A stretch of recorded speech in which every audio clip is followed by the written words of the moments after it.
Great seeing my next guest back in action. He's going to be taking on Edmen Shahbazyan coming up here at UFC 262 on May 15th. It's the Joker, Jack Hermansson, back here on the program. Jack, how's it going, man? It's good, my man. All good. Back in business, full training, new opponent, new fights coming up. So things are rolling. We got a lot to talk about, man. First and foremost, was this the right amount of time off in between fights, or were you just trying to get in there a little bit sooner? No, definitely the right amount of time. I did have a couple of injuries in my last fight, so I definitely needed that time to heal and get back into training. When did you actually get back to training, like in terms of like, full time, going all out, all that stuff? I think it was in February. Okay. That makes sense. So you got to enjoy the holidays, obviously, which was good. So, yeah, that was good. Yeah. And when did you find out? Because at the time we're recording this, it is, what is the date today? I'm always losing track. It is March 23rd. Did you find out last week like the rest of us, or did you know about this fight for a while? No, I knew about it for a while. Yeah, so, sometimes they announce it before I even write a contract, and sometimes it takes a while, and this time it took a while, probably because there was a lot of other, the big card that was, and so on. So, now it's announced, so now people know. Let's talk quickly about the last fight against Marvin Vettori. I know not the result you wanted, but I want to give people a little bit of context for that fight. You went through a number of different opponents before you ended up on Marvin Vettori. With all that said, what did you take away the most from that performance? Well, it's hard, Usually I always analyze my performances and I think about them and what could I've done differently. But in that fight, I suffered a broken orbital bone in the first round when I basically couldn't see for the whole fight. I had a really, really bad double vision the whole fight. So just to see my opponent was an issue. So, I found myself in a kind of a desperation mode in that fight. It was just about surviving and, kill or be killed. That was my feeling there. So I did have a game plan and things to do when I got in there. But when things turned out as they did, it wasn't that easy to stay focused and do those things that I was supposed to do. So. But I went all of the rounds with him, so but it's hard to be happy with it, but it's also it's a little bit tricky. It's a tough pill to swallow. Yeah, because I think if I'm hearing you correctly, and correct me if I'm wrong here, but the orbital bone, like right out of the gate, you're like, man, I got to fight this guy double vision. I got to sort of go off instinct, right? But you're happy with the sense that you went the 5 rounds, you didn't get finished, as opposed to say, getting finished earlier. If you could take a silver lining out of it, right? Is kind of what you're saying. Yeah, kind of like that. It's really hard to be happy or satisfied with the loss at all. But shit happens, and from now on, I'm just So I'm just looking forward, to change things up and get back into the win column and towards more victories. So that one is kind of behind me right now. Just one more thing, though, just because it reminded me of a movie reference, and maybe you haven't seen it, but in Bloodsport, where Chong Li throws the powder in Van Damme's eyes, and he's having to see double vision and sort of fight him off. Was that your moment where you had to tap into your training and all that? Did it remind you of that?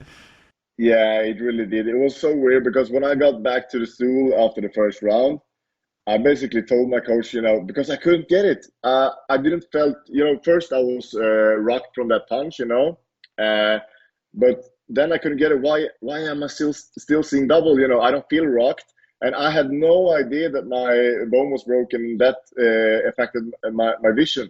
I thought there was something, in my brain because I got hit.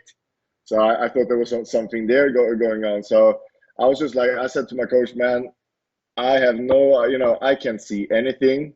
What I need to do is to get in there and get him to the ground, and you need to just steer me control me like a robot, because I can't see anything. That's what I told my corner, and that's how I felt, man. So it's really, like, just imagine how terrifying it is just to, you know, you have to fight someone, and you're literally having to just get direction from your coach, right? Yeah. Exactly. And you know, yeah, the precision and everything like that was just like gone. It was just like, man, I see something there, but I just swung at it and tried to hit it, and the rest of the things that happened was just my reflexes, and you know, that was just like just by pure instinct. Yeah, it was really hard to be tactical from that point. So. When did you get your vision back? Like you said, you had double and all that. Was it after? Like, did you have to undergo surgery, or what happened with the orbital bone after the fight? Yeah, so the vision, like the thing is that the vision was still bad, like after the fight and when I went to the hospital and so on. But then it started to get a little bit better in like straight in front of me. But it really took a lot of time, but it's basically now that I'm starting to that I see good again. So it has been with me for a while. Okay, but everything good now? I mean, it seems like everything's back to normal. Otherwise, you probably wouldn't be able to take a fight, right? If you can see properly. Exactly, all good now. Okay, good to hear. One of those opponents you're supposed to fight, I mentioned that, you know, you had a number of switch-ups, was Kevin Holland. And, of course, he just fought last weekend against Derek Brunson. After seeing how he fought against Brunson, how do you think you would have done against Holland? I mean, I know it's hypothetical, but just I'm sure you watched that fight thinking, man, that should have been me fighting him. You know, Kevin Holland, I see him as a guy that is creative, explosive, fast, you know, and he's good at catching people off guard, you can say. But I don't see him as a systematical fighter, you know. I don't see him as a good game planner. You know, I really can't see him as a complete fighter, and I don't think he has the ability to dig deep in fights. So, you know, it's hard to be impressed from that fight with Brunson. I think everybody in the world that watched that fight was very frustrated just by watching it. And, yeah, you know, I really think that Kevin will have a hard time fighting with me, because I think that me being a top position like Brunson was in that fight would probably be an even more dangerous guy to have on top of you. So, yeah, I definitely see myself winning that fight. I take it you weren't a fan of the trash talk either, because he was talking the entire fight and he was losing, which I found a little interesting, because it's like, I understand you talking trash when you're winning, but when you're losing, it's like, it's not helping you, right? So I can't, but you know, I don't know, but when I see that, I just think that he can't handle the pressure, and he needs to ventilate and just get the pressure out of him, you know, when things isn't going his way, you know. And I think it feels like just some kind of self-therapy that he's working on while he's fighting. It's really weird. But, yeah. And he didn't, you know, I couldn't see him taking the information in from his coaches or anything like that. They told him to get up, and he's laying there with a body triangle from bottom, you know, with a body triangle from the bottom. The only thing you can do, you know, you're locking yourself in a position. You know, you can't do anything offensive from there. You can't get up. You can't get any submissions from there. I think it's not the best move to pull off. But yeah, okay. What can I say? Everybody can have a better performance. So maybe we'll. Yeah, it's gonna be interesting to see what he does about the talking in the next fight if it continues. You know, but he says like after the fight also, it seems like he's just like. Yeah, I'm just out there for having a good time and so on. So I feel like he's always trying to release the pressure from his shoulder. Very well said. Let's get to your fight finally. Sorry we had to go through all that, but it's part of you know, obviously talking about your career and everything. Edmen Shahbazyan, did that name surprise you a bit? And the only reason I mention that, I know rankings-wise it makes sense, but that's a guy the UFC built up a lot, and he's coming off a pretty brutal loss to Derek Brunson. And last time I checked, you're a pretty serious threat in this division. When you heard that name, were you a bit surprised? No, actually not, because I was reaching out to the UFC some weeks ago, and I was just like, yeah, I want to fight. And who do you got? And they was like, no, everybody is booked. Everybody is booked, you know, and I'm just like, yeah, here we go again. Who is the guy that isn't booked? That's the highest ranked. Shahbazyan, and I'm just like, all right, let's do it. And that okay, it was as simple as that. Okay, yeah, fair enough. Whoever was available. It was nothing, no discussions back and forward this time.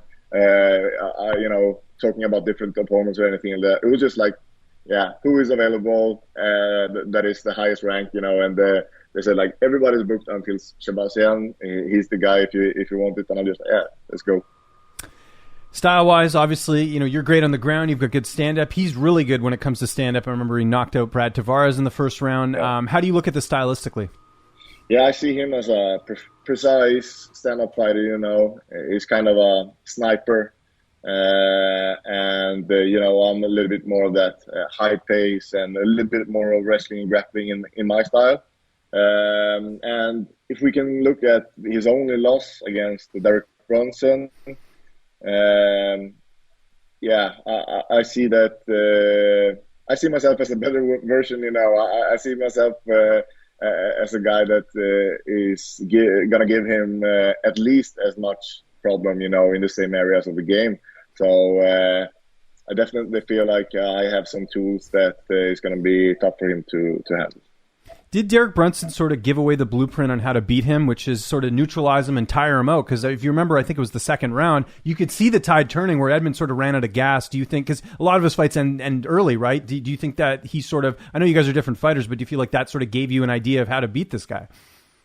Yeah, definitely. And, I'm a high pace and a conditioned fighter.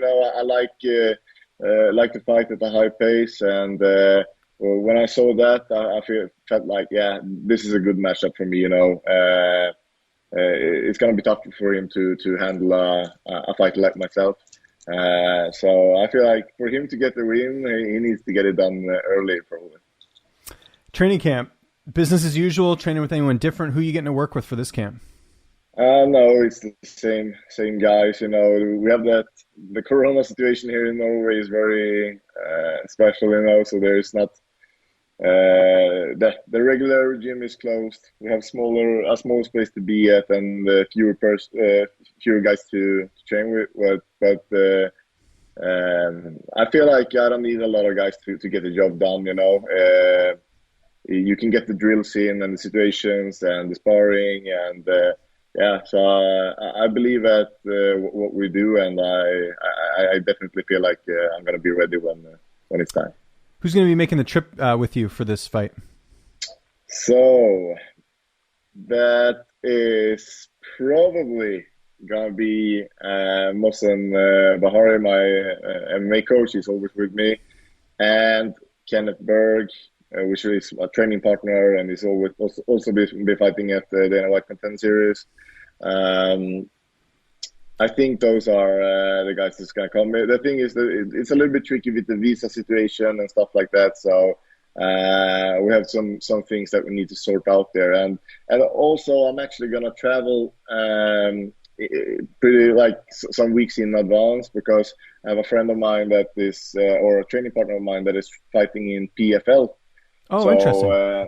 I know who I know exactly who you're talking about. Martin Hamlet. I just interviewed him 2 weeks ago because he mentioned that he was training with you, and I asked him if you took him fishing, and he said no. So he was upset by that. Yeah. So he's fighting, and I'm gonna be coaching him. So I'm gonna. I remember that. Yeah. We're gonna be there for at least five weeks, I think. So.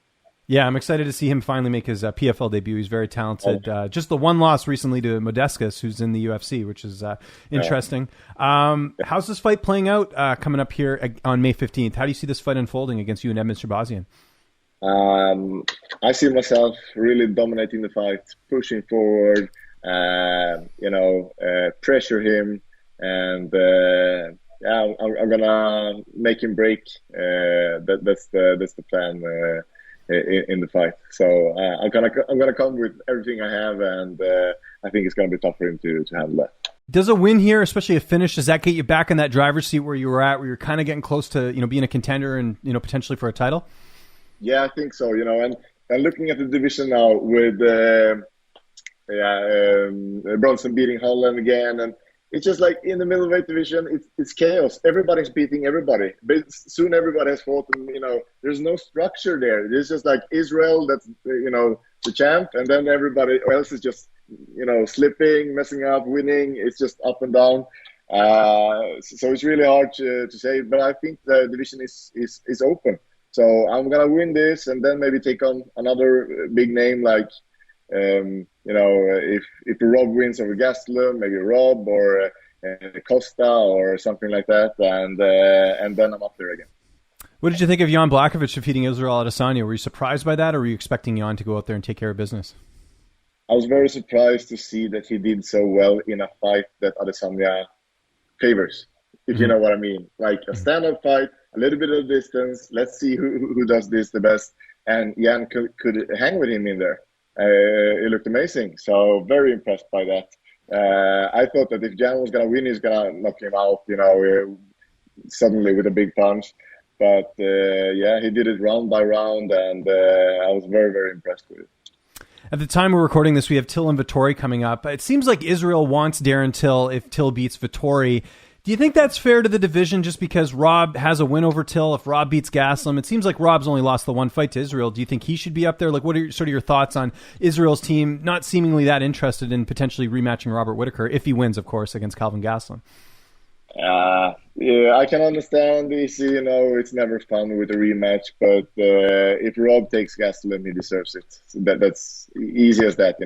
Darren doesn't deserve it. Let's be honest. He needs at least 2 more fights. A win over Marvin and then 1 more. I don't know, Till against Costa or something. I don't know. He needs something more. Have you been fishing since the last time we talked? Did you manage to get out? For sure. I fish as much as I can. And, okay, good. I'll be getting some fishing done. It hasn't been going that well. I was going to say, I didn't see any photos on Instagram, so I assumed you either didn't go or you didn't catch a lot, because I'm sure you would post that, would you not? No, actually not. I'm rarely posting, actually, my fishing in Instagram. I did a little bit, but usually not, actually. I kind of like to separate it a little bit from my fighting and all the other stuff, but if there should be any like amazing catch, maybe I will post it. But I know that people probably doesn't even appreciate the type of fishing that I do. Sometimes I fish for very small species that doesn't look very impressive and stuff like that. And people don't understand that. So just like, why are you showing that little fish there? So, no, there's an art to it. It takes a lot. And also something that we've talked about is that it's a nice escape for you, right? I'm sure you want to leave the phone at home. Don't want to have to worry about taking a picture. You just want to go out there and sort of separate from everything and just, have your time to yourself, right? Exactly. That's what it's all about, getting out there, focus totally on the fishing and forget about the rest of the stuff. And then when you get back on training on Monday, you're, really recharged and good to go. Jack, can't thank you enough for doing this, man. Always great talking to you. It is UFC 262. It's coming up here May 15th. Anyone you want to thank? Any sponsors? Any social media you want to mention? The floor is yours. Yeah, just check me out at Jack the Joker MMA and Instagram, Facebook, and Twitter, and I'm happy with that. Thank you so much for having me.